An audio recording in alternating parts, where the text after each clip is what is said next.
Je sais pas si t'as vu, il y a encore une polémique sur l'équipe de France. Ouais. Hein? Aucun rapport avec Karim Benzema, c'est à cause de la chanson de Youssoupha, Écris mon nom en bleu, crie mon nom en bleu, qui est sortie pour accompagner la liste des joueurs sélectionnés à l'Euro.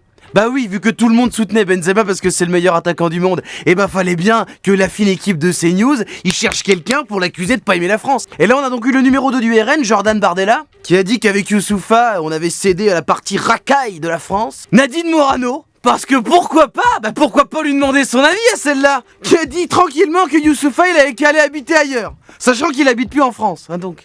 Heureusement, il y a eu Noël Le Graët, le président de la fédération de foot, qui lui a été très classe et défendu son choix. Non, je déconne. Il a dit que c'était pas son idée, c'était à cause des petits jeunes du service commercial, et qu'ils n'auraient pas dû le faire. Après, venant d'un monsieur qui a des lunettes de coupable d'en fait entrer l'accusé et qui a dit que le racisme n'existait pas, il fallait pas non plus s'attendre à du génie. Et c'est marrant parce que moi j'ai lu le texte de Youssoupha, et comparé à Nadine Morano, Jordan Bardella et Noël Le Graët, et bah c'est quand même lui qui s'exprime le mieux en français.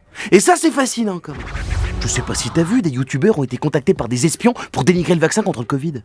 Cette semaine, plusieurs influenceurs ou youtubeurs scientifiques, comme Léo Grasset par exemple, ont fait remarquer qu'ils avaient été contactés pour dire du mal du vaccin américain Pfizer. Et ce par une agence de com anglaise. Sauf qu'en regardant de plus près, c'était chelou.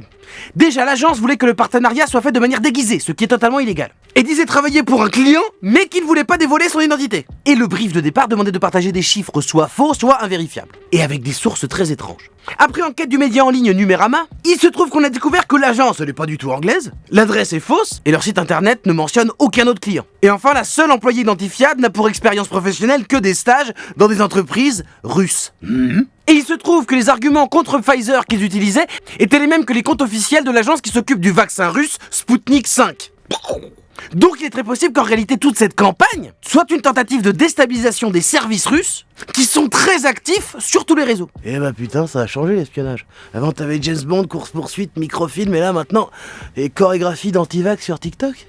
Eh bah putain, quel bordel. De ouf, mais surtout si ta seule source d'information médicale c'est TikTok, c'est que t'as fait des mauvais choix dans ta vie. Mais j'y pense, McFly et Carlito, si ça se trouve, leur truc avec Macron, c'est des espions russes. Oh, je lance des rumeurs.